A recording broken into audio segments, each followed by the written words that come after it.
Hey guys, कैसे हैं आप सब। उम्मीद है आप सभी बहुत अच्छे होंगे और गर्मी का बहुत मजा ले रहे होंगे। मैंने अपने इस नाइट फाइल्स पॉडकास्ट चैनल पर एक पोल डाला था कल रात को कि जो मेरा दूसरा चैनल है नाइट फाइल्स के नाम से, उस पर भी अब मैं पॉडकास्ट लेकर आने वाला हूं। तो आपको एक हफ्ते में कितनी वीडियोस चाहिए वो पोल डाल रखा है, आप वहां पर जाकर मुझे जरूर बताइएगा और कमेंट करना, अपनी राय जरूर देना। ठीक है, ये सब हो गया। अब मैं सीधा इस आज की स्टोरी के मुद्दे पर आता हूं। एक एग्जांपल छोटा सा आप जरूर सुनिएगा। आपने कोई क्राइम किया हो या फिर मैंने कोई क्राइम किया हो 2024 में, और हम उस क्राइम को या तो एक्सेप्ट कर लेंगे, स्वीकार कर लेंगे कि हमने वो क्राइम किया है, नहीं तो या फिर हम दूसरा ऑप्शन लेंगे, उस क्राइम को छुपाने की कोशिश करेंगे। और ज्यादातर अक्सर लोग ऐसा ही करते हैं। मान लो हमने क्राइम छुपा लिया, लेकिन वो क्राइम कभी ना कभी हमारे सामने निकल कर जरूर आएगा, जो कि हमें उस टाइम पर बहुत भारी कीमत चुकानी पड़ सकती है। चाहे ये सच 10 साल बाद बाहर आए या फिर 2040 तक बाहर आए, जब भी आए ये बाहर जरूर निकल कर आएगा। और उस टाइम पर जो हमें डर लगेगा, वो डर हमसे कोई गुनाह करवा दे, कोई मर्डर करवा दे, तब उस टाइम पर हम अपने साथ साथ हमारे परिवार वालों की भी जिंदगी को तहस नहस कर देते हैं। ये बहुत गलत है। आज की स्टोरी भी कुछ इसी से रिलेटेड है, तो चलिए स्टोरी को स्टार्ट करते हैं।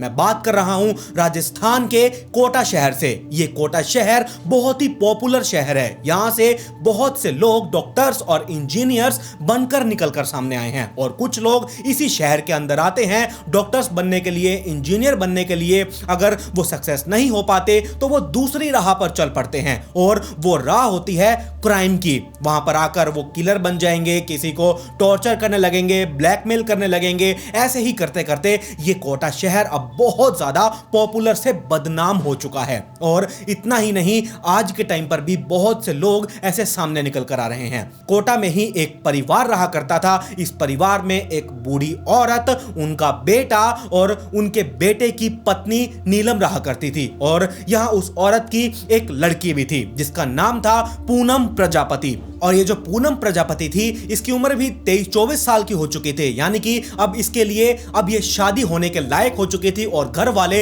इसके लिए कोई लड़का देख रहे थे। एक लड़का इन्हें पसंद भी आया, उसका नाम है राहुल। राहुल यहां पूनम को बहुत पसंद आ गया। इन दोनों को मिलवाया गया। मिलवाने के बाद ये दोनों एक दूसरे को बहुत अच्छे से पसंद कर लेते हैं और इनकी सगाई करवा दी जाती है। सगाई के टाइम पर इन दोनों ने अपना नंबर एक्सचेंज किया और दोनों अब एक दूसरे से कपल के रूप में बात करने लगे। और ये बातें अब हद से ज्यादा बढ़ती जा रही थी। और ये जो राहुल था, ये राहुल नीलम के, यानी कि जो पूनम की भाभी है, उसके मायके के गांव से आता था। सिंपल सी बात है, जहां की नीलम थी उसी गांव का ये राहुल था। और यहीं पर ही ये बहुत गलत हो चुका था कि इसके परिवार वालों ने नीलम के गांव के ही एक लड़के राहुल की सगाई अपनी बेटी पूनम के साथ करवा दी थी। यहीं पर ही अब सब कुछ खत्म होने वाला था। अगर कोई और गांव का लड़का देखते या फिर कोई और शहर का लड़का देखते, तब ये क्राइम स्टोरी ही तैयार नहीं होती। अब ऐसा क्यों? क्योंकि मैं आपको बता देता हूं, 14 मई 2024 की बात है। जी हां, इसी साल के जो मई गया है, इस मई की 14 तारीख की बात है। इस दिन पूरा परिवार ये तहस नहस हो चुका था। वो कैसे? जिस दिन 14 तारीख को जो यहाँ इस घर में एक लड़का था, जो नीलम का पति था, पूनम का भाई, ये अपने काम के लिए सुबह सुबह घर से निकल जाता है। घर से निकल जाने के बाद कुछ देर बाद 3 आदमी आते हैं इस घर में, फोर्सफुली एंट्री करते हैं। एंट्री करने के बाद वहां उस घर में जो भी सामान था लूटपाट करने की कोशिश करने लगे, क्योंकि वो शादी वाला घर था, उसमें जल्दी शादी होने वाली थी। और आपको पता है, शादी वाले घरों में बहुत सारा सोना होता है, पैसे होते हैं, बहुत महंगी महंगी चीजें, कपड़े, बहुत सी चीजें होती हैं जहां लूटपाट बड़ी आसानी से हो जाती है। और ऐसे ही वो लोग वहां पर घुसे। यहां नीलम ने बहुत उन लोगों का विरोध किया। पूनम भी रुकने के लिए तैयार ही नहीं थी, उनके सामने बार बार आकर खड़ी हो रही थी। और इसी चीना झपटी में उन लोगों को रोकने के चक्कर में उन लोगों ने पूनम का गला काट दिया। और यहां पूनम जमीन पर गिर चुकी थी, उसकी इंस्टेंटली मौत हो चुकी थी। यहां जब नीलम ने यह चीज देखी, वो एकदम डर गई। और वो लोग भी ये देखकर डर चुके थे कि उनके हाथ से मर्डर हो गया। वो तुरंत उस घर से निकले और 9-2-11 हो गए। यहां नीलम भी बहुत घबराई हुई थी। उसने अपने पति को कॉल किया कि ऐसे ऐसे इस घर में लोग आए थे लूटपाट करने के लिए, मैंने उन्हें रोकने की कोशिश की, लेकिन पूनम ने कुछ ज्यादा ही उन्हें रोकने की कोशिश की और उसके बाद उन्होंने पूनम का गला काट दिया और उसकी मौत हो चुकी है। जब यह सारी बात उसने अपने पति को बताई, उसका पति तुरंत कोटा के पास ही के पुलिस स्टेशन में गया। पुलिस स्टेशन में जाते ही उसने पुलिस वालों को यह सारी कहानी बताई। पुलिस वाले उस आदमी के साथ पुलिस वाले तुरंत उसके घर पहुंचे। घर पहुंचने के बाद वहां डॉग स्क्वाड, फोरेंसिक टीम, जो एक्सपर्ट थे, पुलिस वाले, इन्वेस्टिगेटिंग ऑफिसर, वो सारे पहुंच चुके थे। वहां अब इन्वेस्टिगेशन की जा रही थी। यहां सबसे पहले पूछना बनता था नीलम को। उसकी मां तो बूढ़ी थी, उसे कुछ खास ज्यादा पता नहीं था।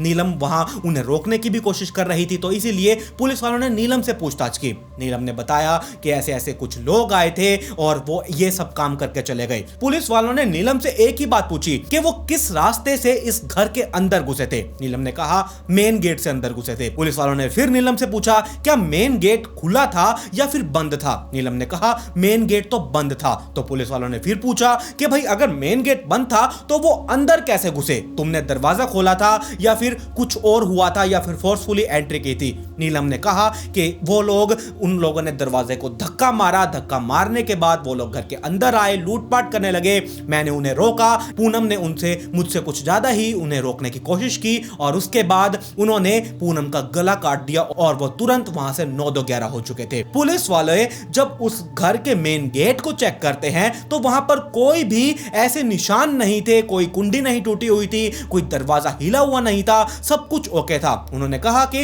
इस घर में तो फोर्सफुली एंट्री हुई ही नहीं। तो यहां सीधा सीधा शक नीलम के ऊपर जा रहा था कि इसी ने ही कुछ ना कुछ किया होगा। पुलिस वालों को शक था। पुलिस वाले पूछ रहे थे लेकिन वो इधर उधर की बातें कर रही थी। पुलिस वालों ने पूछा कि वो कितने लोग थे और कैसे कैसे उन्होंने कपड़े डाल रखे थे। उसने बताया, पहले तो वो बोली कि 2 लोग थे, बाद में बोली वो 3 लोग थे, उन्होंने ये टाइप के कपड़े डाले हुए थे। नीलम ने हर एक चीज डिटेल में बताई, लेकिन वो कुछ कंफ्यूज लग रही थी। पुलिस वालों ने ये कहा अभी तो तुम थोड़ी देर पहले कह रही थी कि यहां पर 2 लोग आए थे और तुम अभी कह रही हो कि 3 लोग आए थे। नीलम ने फिर कहा कि मैं तो यही कह रही हूं कि 2 लोग आए थे, मैंने तो 3 लोगों का नाम ही नहीं लिया।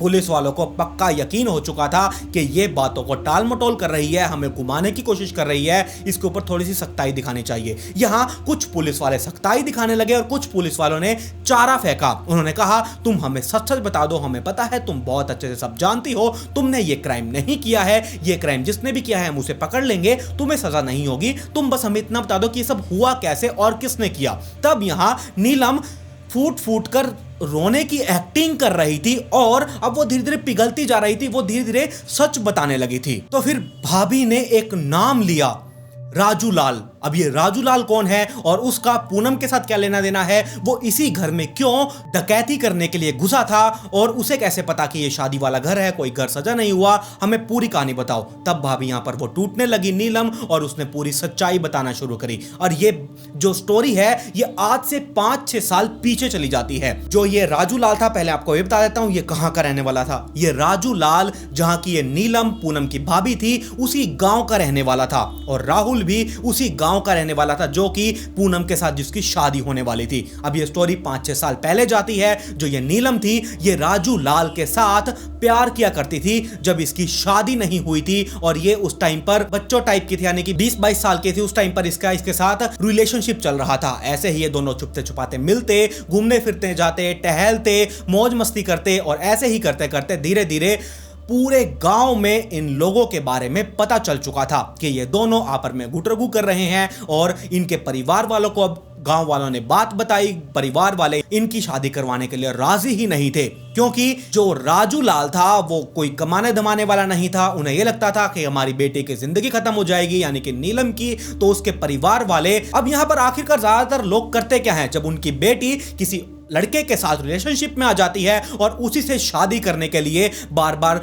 परिवार वालों को मजबूर करती है, तो घर वाले क्या करते हैं, एक ही बात जो कि सभी के घर वाले करते हैं कि उसकी शादी करवा दी जाती है किसी और जगह पर, किसी और लड़के के साथ।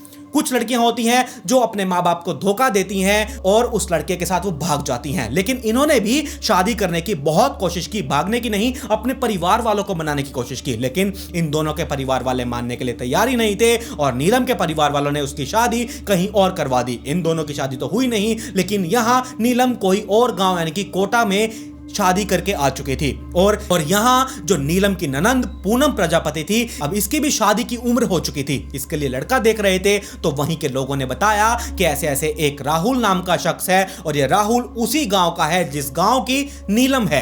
यहाँ तो नीलम को थोड़ा सा डर सताने लगा कि जो मेरी पिछली करतूतें हैं, जिस वजह से मेरे परिवार वालों ने मेरी शादी यहाँ करवाई थी, अगर वो इनके सामने आ गई तो गड़बड़ हो जाएगी, मेरा करैक्टर सबके सामने आ जाएगा, ये सबके सामने नहीं आना चाहिए। तो यहाँ वो पूनम को अलग अलग बातें कहने लगी कि राहुल तुम्हारे लिए ठीक नहीं है, वो लड़का अच्छा नहीं है, तुम उससे अपना रिश्ता तोड़ दो। लेकिन पूनम तो यहाँ पर फोन पर बातें, लगातार चैटिंग पर बातें, वो तो एक दूसरे को पति पत्नी मान चुके थे। पूनम यहाँ मानने के लिए तैयार नहीं थी। वो तो कह रही थी अगर मैं शादी करवाऊंगी तो अब सिर्फ राहुल से ही शादी करवाऊंगी, लेकिन ऐसा हो ही नहीं पाया। उसने कहा मैं परिवार वालों के ऊपर दबाव बनाऊंगी, अब मुझे ये रिश्ता ही तोड़ना होगा। इसने बहुत सी ऐसी घटिया घटिया हरकतें की, परिवार वालों के कान भरने शुरू कर दिए, उधर से राहुल के भी कान भरने शुरू कर दिए कि लड़की ऐसी नहीं है, तुम समझो बात को, ये है वो है। तो राहुल तो अब यहां नीलम के ऊपर ही चढ़ चुका था, तुम्हारे कैरेक्टर के बारे में मुझे बहुत अच्छे से पता है, तुम ना ही बोलो तो ज्यादा अच्छा है। तो यहां पर वो ये भी इसकी चाल कामयाब नहीं हो पाई। इन दोनों का रिश्ता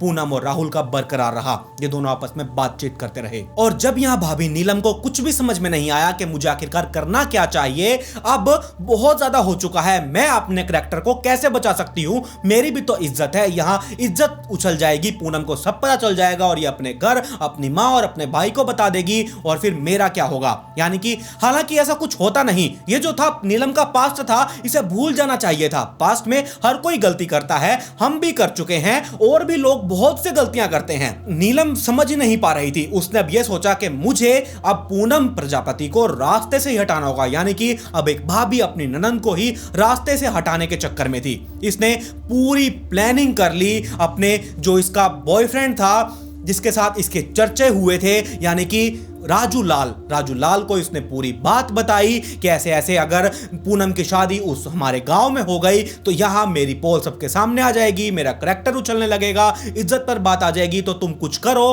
तुम करते क्यों नहीं, मैंने तुम्हें सारी बात बता दी, तुम चुपचाप क्यों बैठे हो। राजू ने कहा ठीक है, अगर तुम्हारे ऊपर कोई बात आती है तो मैं तुम्हारे ऊपर कोई भी बात नहीं आने दूंगा, तुम्हारी इज्जत मेरी इज्जत है, तो अब मुझे देखना है मैं क्या करता हूं। तो यहां नीलम ने साफ साफ कहा कि तुम्हें पूनम को अपने हमारे रास्ते से ही हटाना होगा। राजू मान गया। नीलम ने साथ में यह भी कहा था राजू को कि इसके बदले जो भी तुम मांगो मैं तुम्हें वो दूंगी, तुम जो कहोगे मैं वो करूंगी, लेकिन तुम पूनम को रास्ते से हटा दो। राजू को तो अब यहां लालच आ चुका था, उसके मन में पता नहीं क्या मांगने की इच्छा चल रही थी। राजू ने कहा ठीक है मैं ये काम कर दूंगा।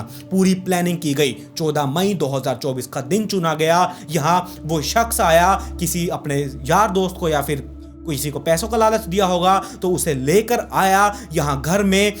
उसने दरवाजे को नॉक नॉक किया। नीलम ने दरवाजा अंदर से खोला और इशारा किया कि तुमने किसको मारना है, उस तरफ इशारा किया। राजू लाल वहां गया। वहां पर जाने के बाद उसने पूनम का गला पकड़ा। पूनम छटपटा रही थी, उसे मारपीट कर रही थी, रोकने की कोशिश कर रही थी। इतने में राजू लाल ने चाकू निकाला और उसकी गर्दन काट दी। पूनम वहीं नीचे जमीन पर गिर चुकी थी। मां बूढ़ी थी, उसे कुछ पता नहीं चला, वो अंदर कमरे में थी और ये मंजर लूटपाट का दिखाने के लिए उन्होंने सारे घर को तहस नहस कर दिया था। इसके बाद राजू लाल जिसके साथ आया था उसके बाद वापस चला गया, वो फरार हो गया। यहां अब जो नीलम थी उसने अपने पति को फोन किया कि ऐसे ऐसे यहां पर हो चुका है, लुटेरे आए थे लूटने के लिए और हमने बहुत रोकने की कोशिश की, लेकिन यहां पूनम कुछ ज्यादा ही एक्टिव थी, उसने कुछ ज्यादा ही रोकने की कोशिश की तो उसने पूनम का गला काट दिया और उसकी मौत हो चुकी है। ऐसे करके इस क्राइम का पूरा खुलासा हो चुका था और यहां जो राजू था उसे भी ढूंढा जा रहा था। कुछ टाइम बाद उसे भी ढूंढ लिया गया और अरेस्ट कर लिया गया, साथ में नीलम भी अरेस्ट हो चुकी थी। और यहां जब राजू अरेस्ट हो चुका था उसके बाद उससे भी पूछताछ की गई कि तुमने यहां पूनम प्रजापति का मर्डर क्यों किया। तब उसने कहा मैं नीलम से बहुत ज्यादा प्यार करता था, उसके ऊपर कोई आंच आए, उसकी इज्जत के ऊपर कोई आंच आए मैं ये बर्दाश्त नहीं कर सकता, तो इसीलिए मैंने यहां पूनम को रास्ते से ही हटा दिया। अब आप देख सकते हैं किस लेवल का प्यार इन दोनों के बीच में था कि एक के ऊपर अगर कोई बात आती है तो जो शख्स तंग कर रहा है उसे ही रास्ते से हटा दिया जाए। लेकिन इस स्टोरी में कोई किसी को तंग नहीं कर रहा था। यहाँ पर इन दोनों को अरेस्ट कर लिया गया। उसके बाद अब जो पूनम थी उसकी बॉडी का पोस्टमार्टम किया गया। पोस्टमार्टम करने के बाद उनकी पूनम की बॉडी को यहाँ उसके घर वालों को सौंप दिया गया। इसका अंतिम संस्कार हो गया। देखा जाए यहाँ अब इस परिवार की एक बेटी तो मर चुकी है, जो दूसरी बहू है जिसे बेटी बनाकर रखा हुआ था ये अब जेल पहुंच चुकी है और साथ ही इसकी वजह से यहाँ पूरा परिवार ये खत्म हो चुका है। इस परिवार में अब कुछ भी नहीं बचा। जो प्यार का लेवल होता है ये बहुत ज्यादा हाई होता जा रहा है। आप लोग खुद देख सकते हैं लोग ज्यादातर क्राइम को बनाने के लिए क्या करते हैं, अगर कोई किसी से प्यार करता है तो वो शादीशुदा है तो उसके पति को या फिर उसकी पत्नी को ही रास्ते से हटा देना चाहते हैं। लेकिन यहाँ तो कुछ भी नहीं था, सिर्फ पास्ट था। पास्ट के चक्कर में एक जिंदगी तबाह कर दी। जिंदगी तो क्या पूरा परिवार ही तहस नहस करके रख दिया। जो वो उधर राहुल अब इस पूनम के साथ शादी करके अपना घर बसाने के सपने देख रहा था, उसकी भी अब जिंदगी एक तरह की तो तहस नहस हो चुकी। बेशक वो अब शादी किसी और के साथ कर सकता है, लेकिन जो थिंकिंग होती है और बहुत सारे सपने होते हैं अगर वो उजड़ जाएं तो आदमी कहीं ना कहीं मर ही जाता है। पास्ट के चक्कर में ये पूरी क्राइम स्टोरी तैयार कर दी गई। आप लोगों का इस स्टोरी के बारे में क्या कहना है मुझे कमेंट सेक्शन में जरूर बताइएगा। और अगर आज आप इस नाइट फाइल्स पॉडकास्ट चैनल पर पहली बार आए हैं तो चैनल को सब्सक्राइब कर लीजिए, साथ में नोटिफिकेशन बेल आइकन को दबाना बिल्कुल मत भूलिएगा। मेरी इंस्टाग्राम आईडी आप लोगों के स्क्रीन के ऊपर है, इसका लिंक नीचे डिस्क्रिप्शन में भी दिया हुआ है। जाइए और जल्दी से इंस्टाग्राम आईडी को भी फॉलो कर लीजिए। और जो मैंने स्टार्टिंग में पोल की बात कही थी, नाइट फाइल्स जो दूसरा चैनल है उस पर पॉडकास्ट डालने के लिए, वो मुझे आप जरूर बताइएगा और उस चैनल पर भी अपना पूरा सपोर्ट दिखाइए। मैं ऐसे ही नई नई स्टोरीज लेकर आता रहूंगा। खैर, पिछली वीडियो का shout out the devil's advocate को comment pick me to get a shout out in next video. मिलते हैं ऐसे ही एक और चौंका देने वाली इंटरेस्टिंग स्टोरी के साथ।